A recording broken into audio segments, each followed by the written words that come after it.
I will equip you to not only find objective truths, but then communicate to others how to get there. Let me give you another number to put that in perspective. And this is a figure that was calculated in 2005 by Robert Reich, the Secretary of Labor in the Clinton administration. Reich took the wealth of two admittedly very rich men, Bill Gates and Warren Buffett, and he found that it was equivalent to the wealth of the bottom 40% of the US population, 120 million people. As a subject. What we found looking at German is that German speakers are also very consistent, but they're consistent in the other direction. So if we have a sentence, the equivalent of something like, my biggest problem is my noisy neighbors, German speakers very consistently will say the equivalent of, my biggest problem are my noisy neighbors. Right, sharper pictures, better sound, but VR/AR is a completely different experience. So as we talked about a little earlier, anything that's going to erode from your time and attention is a threat. The journey. It's a type of collaborative problem solving, usually among people who have different expertise and different points of view. Innovations rarely get created full-blown. As many of you know, they're the result usually of trial and error. Lots of false starts, missteps, and mistakes. It isn't just our history, it's our legacy as we seek to establish a new branch of engineering. To build on that legacy and our sense of purpose, I think we need a clear framework for asking questions about the future. She was the kind of person who got to be the way she was because she was a single mom with 6 kids in Chicago. She was in the real estate business where she worked extraordinarily hard, but oftentimes had a hard time making ends meet. What is your estimate for the rate of adoption? Started off as a freight forwarding company, moving goods from east to west and back and forth, and I think helped in many ways help build this country.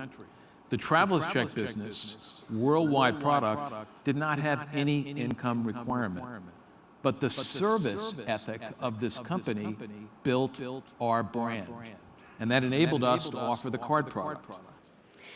So as a white woman, I have people confide in me their insecurities around diversity or immigration. They'll ask me things like, so how do I approach them without being offensive? I have well-meaning colleagues go through a roster of ethnic-sounding last names trying to pick out diverse students, only to find out that that student isn't actually Hispanic. I want to take us back to cancer for a moment, if only to evaluate that communication question that you raise. Considering the environmental risk factors, what is a plausible strategy? Porus got wind of this plan and moved his position to face the bulk of Alexander's forces. He didn't know it then, but he had already set himself up for eventual defeat. Alexander marched on Porus's forces, including 200 war elephants, with his trademark phalanxes, and sent some cavalry to further outflank him. I was sitting in my living room, pissed off, angry at the world, thinking about all the ways that this unfortunate situation is going to be detrimental to what I'm trying to do. Really feeling defeated.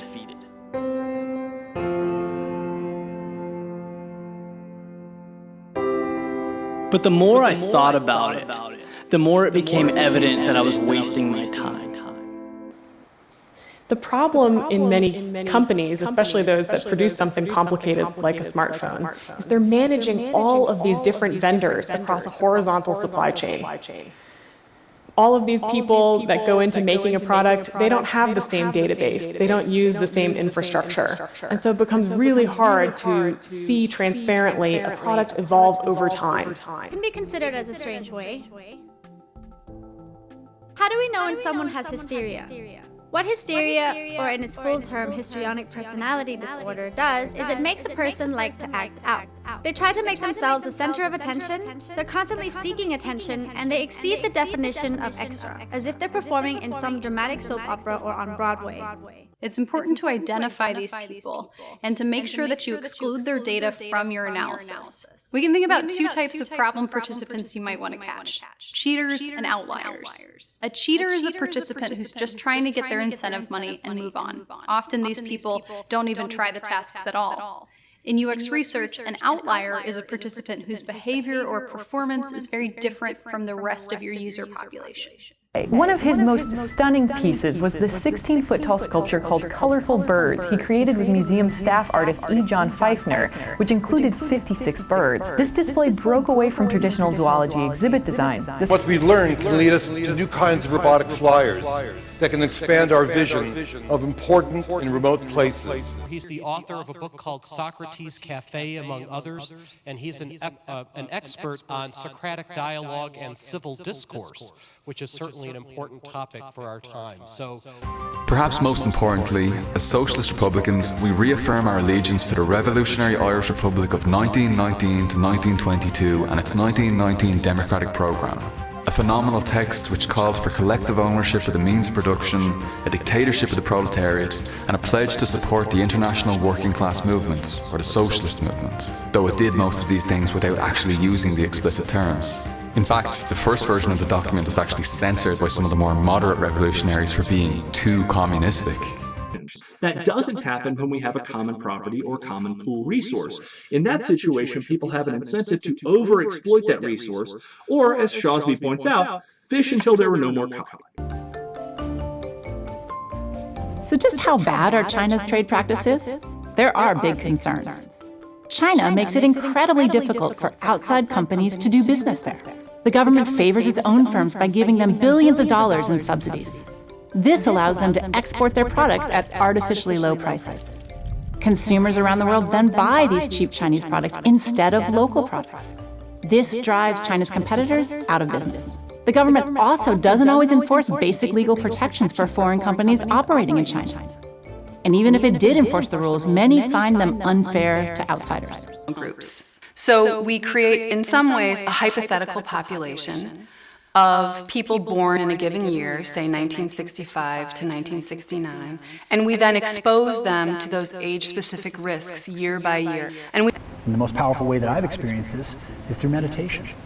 And whatever that word might mean to you, taking time for yourself without external input is what allows your brain to go to work and to begin to make unique sense out of all this activity that you've been up to.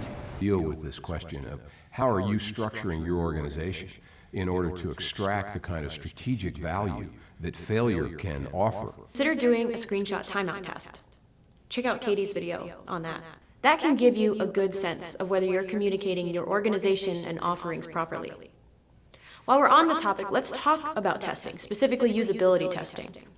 If we plan to facilitate a usability test, we also need to be cautious about how we word our tasks to our users. Remember when I asked you not to think about the tiny pig with purple booties, and you did anyway? Well, when we ask users to do something too specific, or if we use internal or branded terms, we might give them more information than they would have had if they were just using our design in the wild. Plausible strategy to affect change. The four most common cancers that account for about 80% of all cancer deaths are lung, breast, colorectal cancer, and prostate cancer.